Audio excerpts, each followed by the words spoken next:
मान लो अभी आप रिलायंस के एक शेयर खरीदने जाते हो तो आपको रिलायंस के एक शेयर खरीदने के लिए आपको 2500 रुपए लगेंगे, क्योंकि अभी रिलायंस के एक शेयर की प्राइस चल रही है 2500 के आसपास। लेकिन अगर मैं आपको बोलूं कि आप सिर्फ 190 रुपए में भारत के 50 बड़ी कंपनियों के शेयर्स खरीद सकते हो। यस, आपने बिल्कुल सही सुना, सिर्फ 190 रुपए में भारत के 50 बड़ी कंपनियों में आप इन्वेस्ट कर सकते हो।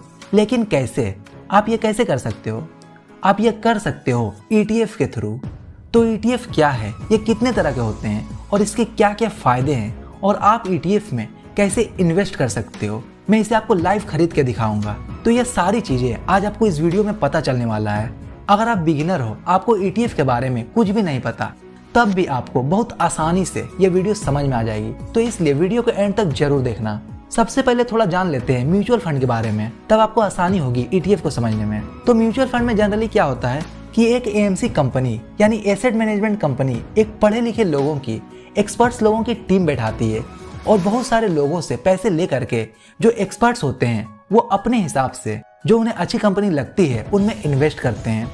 आप उनको जितने पैसे दोगे वो अपनी सूझबूझ से अच्छी कंपनियों में आपके पैसों को इन्वेस्ट कर देंगे और आपको उन शेयर्स के यूनिट्स दे देंगे। तो यह है म्यूचुअल फंड। म्यूचुअल फंड में ऐसा ही होता है। अब जानते हैं इंडेक्स फंड क्या होता है। म्यूचुअल फंड की तरह इंडेक्स फंड में भी AMC कंपनी बहुत सारे लोगों से पैसे इकट्ठा करती है, लेकिन म्यूचुअल फंड में जो एक्सपर्ट्स थे वो अपने सूझबूझ से स्टॉक्स में पैसे लगाते थे, लेकिन इंडेक्स फंड में ऐसा नहीं होता है। इंडेक्स फंड में जो एक्सपर्ट्स होते हैं वो आपके पैसों को बिना कुछ सोचे समझे इंडेक्स में लगा देते हैं। अब इंडेक्स क्या होता है? इंडेक्स जैसे सेंसेक्स, निफ्टी 50 ये सभी इंडेक्स है। सेंसेक्स बॉम्बे स्टॉक एक्सचेंज में लिस्टेड 5000 कंपनियों में से 30 जो बड़ी कंपनियां हैं उसकी ओवरऑल ग्रोथ दिखाती है, और निफ्टी 50 NSE यानी नेशनल स्टॉक एक्सचेंज में लिस्टेड 1600 कंपनियों में से 50 बड़ी कंपनियों की ओवरऑल ग्रोथ दिखाती है। तो अगर आप निफ्टी 50 के इंडेक्स में पैसे लगाते हो तो आपके पैसे भारत के 50 बड़ी कंपनियों में लगेगी, और अगर आप सेंसेक्स के इंडेक्स में पैसे लगाते हो तो आपके पैसे भारत के 30 बड़ी कंपनियों में लगेगी। और सेंसेक्स और निफ्टी के अलावा सेक्टोरल इंडेक्स भी होते हैं, जैसे IT सेक्टर के, ऑटो सेक्टर के, बैंकिंग सेक्टर के एक्सेट्रा।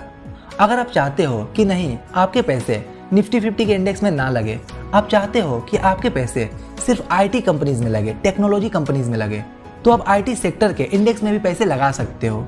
इसमें आप सिर्फ पैसे दे दोगे और AMC कंपनीज आपके पैसों को बिना कुछ सोचे समझे IT कंपनीज के इंडेक्स में लगा देगी। तो जिस फंड में एक्सपर्ट्स अपने समझ से पैसों को इन्वेस्ट करते हैं उसे कहते हैं एक्टिव फंड्स। जैसे म्यूचुअल फंड एक एक्टिव फंड होते हैं क्योंकि उनमें एक्सपर्ट्स अपने हिसाब से पैसों को इन्वेस्ट करते हैं और जिनमें किसी एक्सपर्ट्स को दिमाग लगाने की जरूरत नहीं होती है, आपके पैसों को सिर्फ इंडेक्स में लगा दिए जाते हैं, उसे कहते हैं पैसिव फंड। तो अब जानते हैं ETF क्या होता है। ETF का फुल फॉर्म होता है एक्सचेंज ट्रेडेड फंड। जैसा कि इसका नाम है एक्सचेंज ट्रेडेड फंड, इसका मतलब यह है कि ये एक्सचेंज पर ट्रेड होते हैं। मतलब किसी ने अपना ETF बेचा तो कोई उसे एक्सचेंज से खरीद सकता है।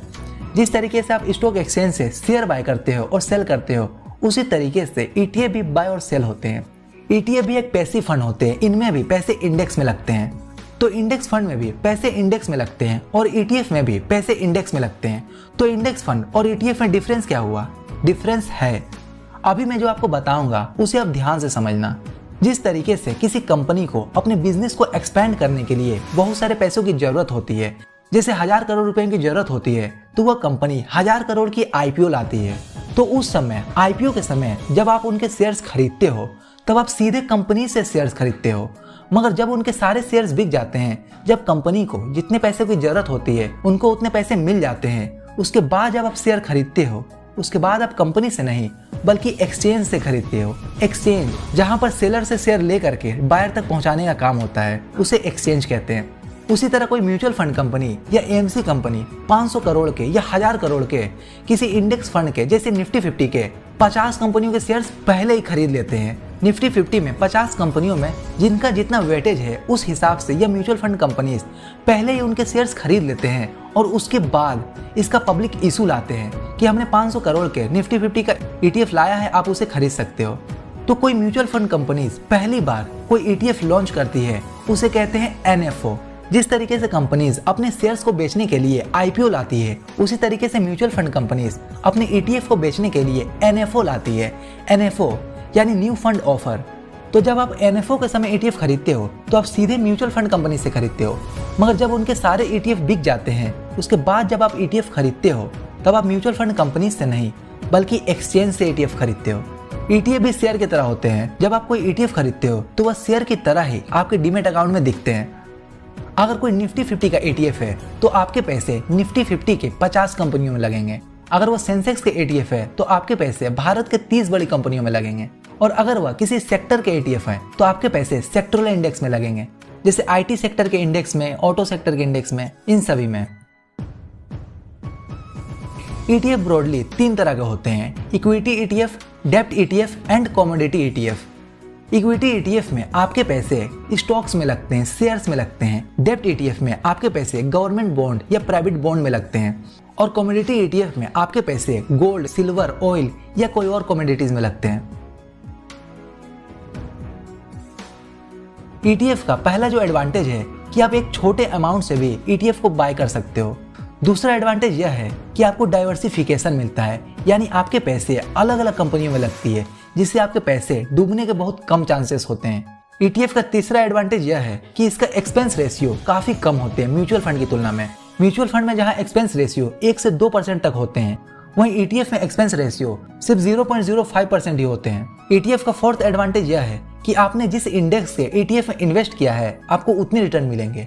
जितने परसेंट से वह इंडेक्स ग्रो कर रहा है आपको उतने परसेंट के रिटर्न मिलेंगे। ETF का पहला जो डिसएडवांटेज है वह यह है कि म्यूचुअल फंड में क्या होता है कि जितने लोग एक एसेट मैनेजमेंट कंपनी को पैसे देंगे वो उन पैसों को मार्केट में लगा देंगे। आज कोई 1 करोड़ रुपए भी दे देता है तो वह 1 करोड़ के शेयर्स खरीद लेंगे और आपको उस शेयर्स के यूनिट्स दे देंगे। मगर ETF में ऐसा नहीं होता है। जितने करोड़ रुपए का ETF का फंड साइज होता है उससे ज्यादा पैसे कोई लगा नहीं सकता। सेकंड डिसएडवांटेज, ETF में वॉल्यूम बहुत कम है, मतलब उतना खरीदने वाले नहीं है। अगर आज आप कोई ETF खरीद लेते हो फिर आपको अपने पैसे लेने हैं, आपको अपने पैसे रिडीम करने हैं, तब आपको ETF सेल करने में काफी मुश्किलें आएगी, क्योंकि खरीदने के लिए कोई बायर भी तो होना चाहिए। यह एक ETF का बहुत बड़ा डिसएडवांटेज है कि आप ETF खरीद तो लोगे मगर सेल करने समय कोई बायर रहे ही ना। तो इसके लिए आपको ETF खरीदने से पहले उस ETF का वॉल्यूम चेक करना है। वॉल्यूम मतलब रोज उस ETF को कितने खरीदे जाते हैं, कितने बेचे जाते हैं। जैसे निफ्टी 20 यह एक ETF है, यह निफ्टी 50 का ETF है, यानी आपके पैसे निफ्टी 50 के 50 कंपनियों में लगेंगे। तो निफ्टी 20 इस ETF का वॉल्यूम काफी अच्छा है, काफी क्वांटिटी में इसे रोज खरीदे और बेचे जाते हैं। और तीसरा डिसएडवांटेज यह है कि जिस तरीके से शेयर के प्राइस बढ़ते और गिरते हैं उसी तरीके से आपको ETF का प्राइस भी बढ़ते और गिरते हुए दिखेंगे, जिससे लोग डर के सेल भी कर देते हैं। तो अब जानते हैं कि आप ETF में कैसे इन्वेस्ट कर सकते हो। इसके लिए आपको एक डीमेट अकाउंट की जरूरत होगी। इस वीडियो के डिस्क्रिप्शन में आपको ग्रो का लिंक मिलेगा, उस पर आप क्लिक करो और आप अपना डीमेट अकाउंट ओपन कर लो। अकाउंट ओपन करने के बाद आपको ऊपर सर्च बार में जाना है और सर्च करना है निफ्टी 20। अब इसका नाम निप्पॉन इंडिया निफ्टी 20 हो गया है, तो इस पर आपको क्लिक करना है। इस ETF का वॉल्यूम आप देख सकते हो काफी अच्छा है। तो आपको सिंपली बाय पर क्लिक करना है और डिलीवरी पर सिलेक्ट कर लेना है। मैं आपको एक ETF बाय करके दिखाता हूँ। तो आपको जितनी क्वांटिटी में ETF चाहिए उसे यहाँ पर टाइप कर लेना है, फिर आपको सिंपली बाय पर क्लिक कर देना है और हो गया बाय सक्सेसफुल। बस आप इतनी आसानी से किसी भी ETF को बाय कर सकते हो। तो आशा करता हूँ कि आज आपको काफी कुछ सीखने को मिला होगा। और अगर आपको वीडियो अच्छा लगा तो वीडियो को लाइक और चैनल को सब्सक्राइब जरूर करना और इस वीडियो को अपने दोस्तों, अपने भाइयों में शेयर जरूर करना, ताकि वो भी फाइनेंशियली स्मार्ट बन सके। वीडियो देखने के लिए आपका दिल की गहराइयों से बहुत बहुत धन्यवाद।